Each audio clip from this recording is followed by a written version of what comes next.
Alright, so I had a few people tell me with the exhaust the way it is that it's not going to have very much bottom end torque because there's no back pressure. But I'm going to go ahead and just leave it for now because it took a while to build and it fits pretty well. And we can always change it later if we need. But right now I am making some brackets just to sturdy up the exhaust. So I got one on those two, and then I'm going to make one for these two. And I can just unbolt them right here, slide the plate off.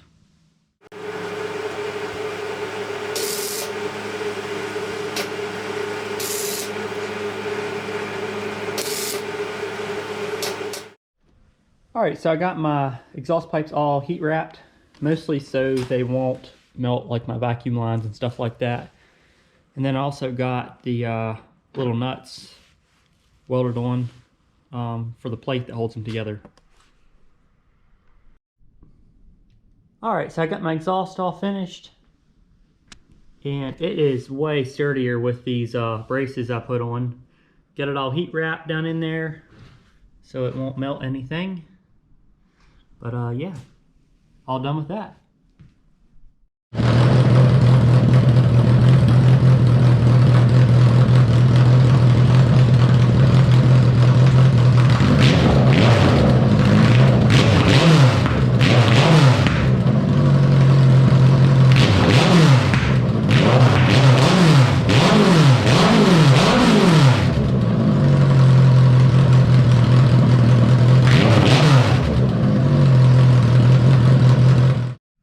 Alright, so I'm gonna just kind of show you what we got going on here. So my sprocket is behind this cover right here, and I can't just take this whole cover off because my clutch is bolted to it. So I'm gonna have to probably just cut down through here, and you can see my sprocket up underneath there. I was hoping I could just bolt my drive shaft right to the sprocket, but I think it's going to be too big and it's going to be wanting to hit this. So I'm going to have to do some measuring and probably bring like a tube out past. So bring a tube out here off the sprocket and then our drive shaft.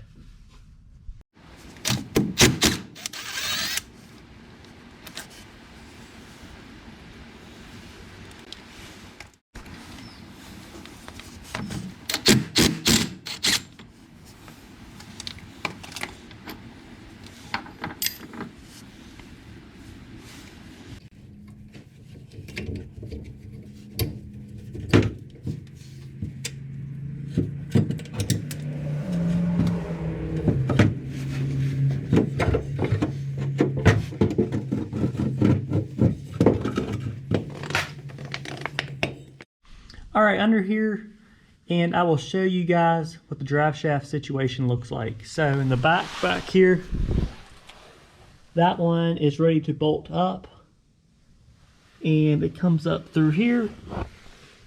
Then we have a carrier bearing that will bolt to the subframe, and comes up through here.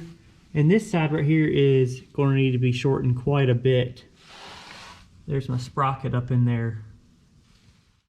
Right now I'm just going along with some radiator hose and putting it on some spots that might rub.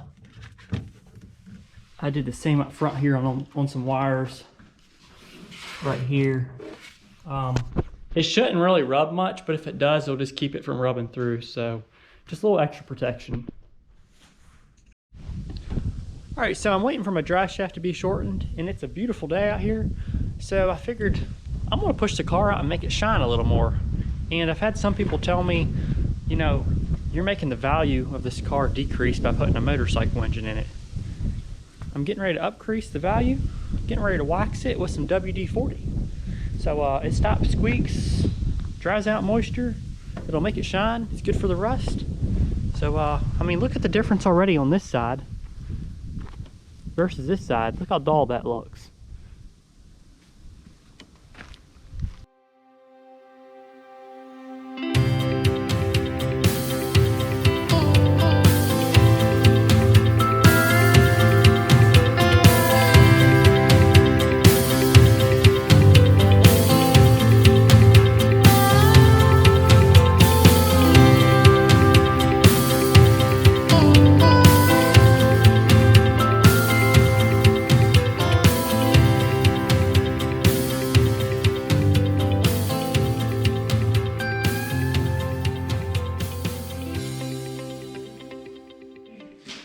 This is off a 97 through 01 Honda CRV. It's two-piece, got the carrier bearing, and it got like a slip yoke inside. I guess it's like a CV joint. And I had both ends cut off and shortened. So it's probably 2 feet shorter than stock. So in the flanges on these fit the MG perfectly. They're the same bolt pattern as a Honda CRV, which was really nice. And then one of my friends has a lathe and all that good stuff. He built me this adapter to go from my sprocket to my drive shaft. And big shout out to him. I'll put his YouTube channel down below. Y'all can go check him out. But pretty much what he did, he took my sprocket, he ground all the teeth off of it. So this is the original sprocket. You can see the splines in there. And then he took a tube, machined it down to fit this. And this was off of my MG transmission. So he made it all work out. So it's a sprocket and a tube and then the adapter from the transmission. That's pretty much all it is. And let's go ahead and get this thing put on. I haven't put it all together yet, but it should fit. Get this thing moving. Also, for my motorcycle engine, it had this cover. This was closed off. The sprocket was back in here and the chain ran this way. This was a little bit of a pain.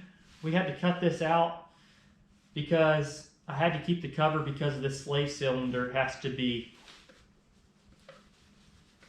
bolted to it to make everything work properly. As you can see right there. So I have to use the cover. If you don't have to use the cover on yours, that'd make it a lot easier. But yeah, we'll make it work. All right, got the drive shaft put in, got everything bolted up. Everything fits pretty well, and really well actually. And don't know, hopefully it's pretty perfect so it don't shake at high speed. We'll find out. And I got the clutch hooked up, and I'll show you guys what it looks like underneath. And we'll also run it on the jack stand. So let's do it. All right, underneath the car we got the adapter, drive shaft, slave cylinders up in here, which is that was a pretty tight fit, and comes back through here. Then we got the carrier bearing, goes back here to the rear end, and that's pretty much it.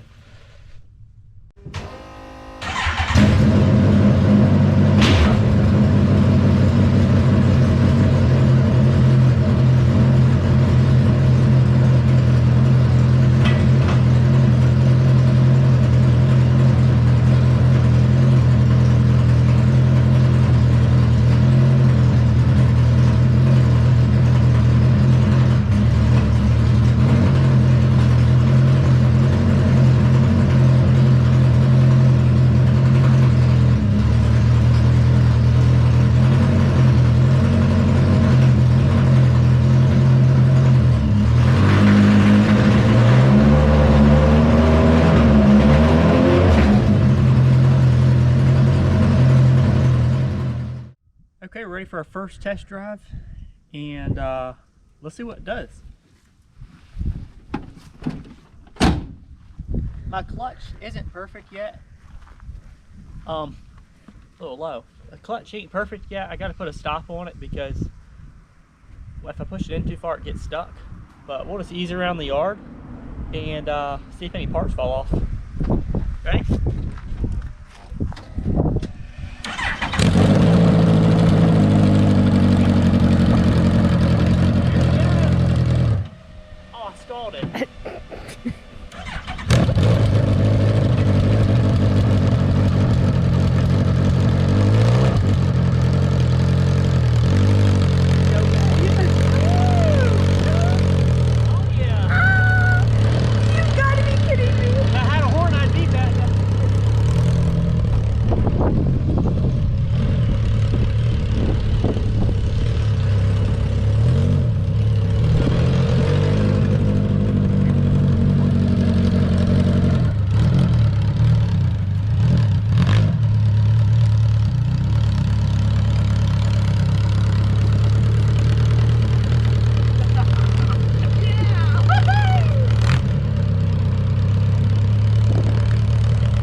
Okay, so the first test run went pretty well. Just putted around the house, you know, right there. Now I'm just going to take it down the road and make a loop and come back, and not do anything crazy yet, because I want to make sure everything will stay together, and don't want the drive shaft to come through the floor or nothing. So yeah, first test run was perfect, and the clutch is a little bit tricky, but something to get used to.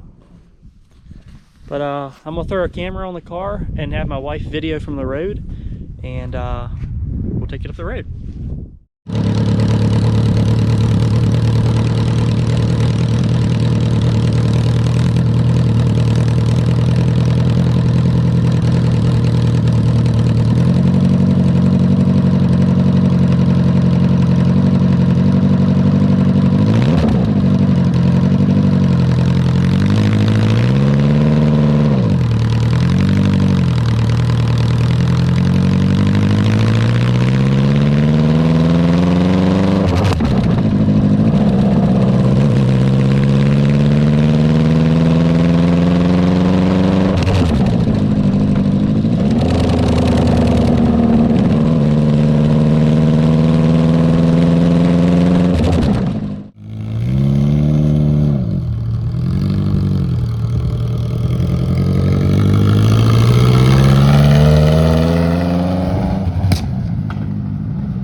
All right, already broke down up here on the side of the road.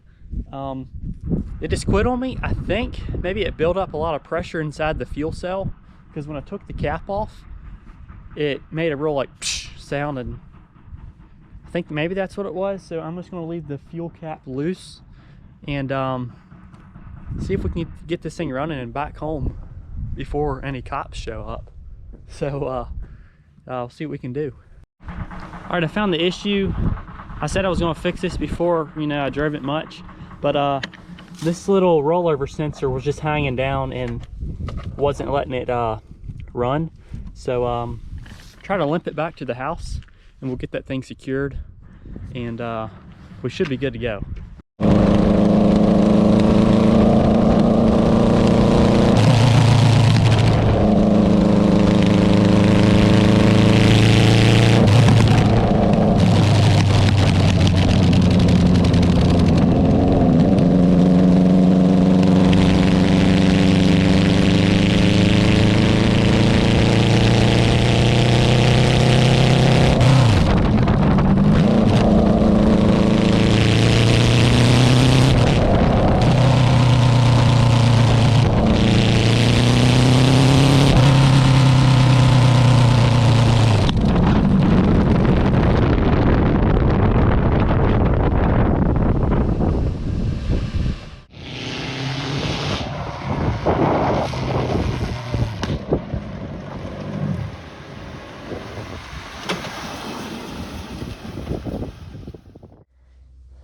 All right, first test run went really well. No parts fell off. I even laid into it on third gear, coming down the straight stretch a little bit. Didn't feel any wobble, so I think the drive shaft's good.